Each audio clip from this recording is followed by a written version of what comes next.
Le Figaro fête ses 200 ans. Du 14 au 16 janvier, Le Figaro retracera 2 siècles d'histoire à travers une exposition exceptionnelle sous la nef du Grand Palais. Archives, images inédites, débats et émissions spéciales. Le Figaro, 200 ans de liberté. Un événement unique, gratuit et ouvert à tous. Programmes et réservations sur lefigaro.fr. L'éditorial du Figaro. Des signes d'espoir par Cyril Vanlerberghe. Et pour les parents du petit Keiji Muldoon, né en 2024 avec une maladie génétique rare et le plus souvent mortelle, Noël est arrivé en avance cette année. Keiji a reçu 3 injections d'une thérapie génétique personnalisée à l'université de Pennsylvanie et il est sorti de l'hôpital en juin guéri. S'il en était besoin, son large sourire sur une bouille rebondie rappelle à tous les scientifiques à quel point les innovations peuvent avoir des conséquences positives, bien concrètes et capables de changer des vies.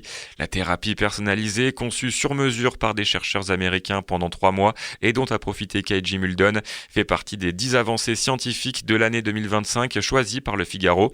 Les domaines retenus sont variés, allant de l'espace avec le succès très attendu de la fusée réutilisable de Jeff Bezos, qui vient enfin concurrencer SpaceX, jusqu'à la protection des espèces animales dans les océans avec un premier accord international qui va protéger 70 espèces de requins dont l'existence est menacée par la surpêche, en passant par des études en paléontologie qui remettent en cause ce qu'on pensait savoir sur l'évolution de l'espèce humaine. La France n'est pas en reste dans ce palmarès, puisque la technique des ciseaux génétiques qui a permis de sauver le bébé Keiji Muldoon a été inventée il y a quelques années par la biologiste française Emmanuelle Charpentier, prix Nobel de chimie en 2020. Notre sélection met aussi en avant un implant rétinien testé à l'Institut de la Vision à Paris et qui réussit l'exploit de redonner la vue à des patients souffrant de dégénérescence maculaire liée à l'âge, sans oublier le beau prix Nobel de physique décerné à Michel Devoret.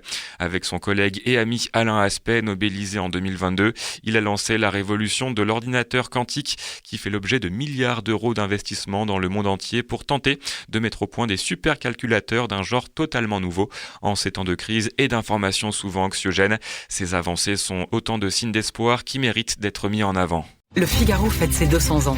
Du 14 au 16 janvier, Le Figaro retracera 2 siècles d'histoire à travers une exposition exceptionnelle sous la nef du Grand Palais. Archives, images inédites, débats et émissions spéciales. Le Figaro, 200 ans de liberté. Un événement unique, gratuit et ouvert à tous. Programmes et réservations sur lefigaro.fr.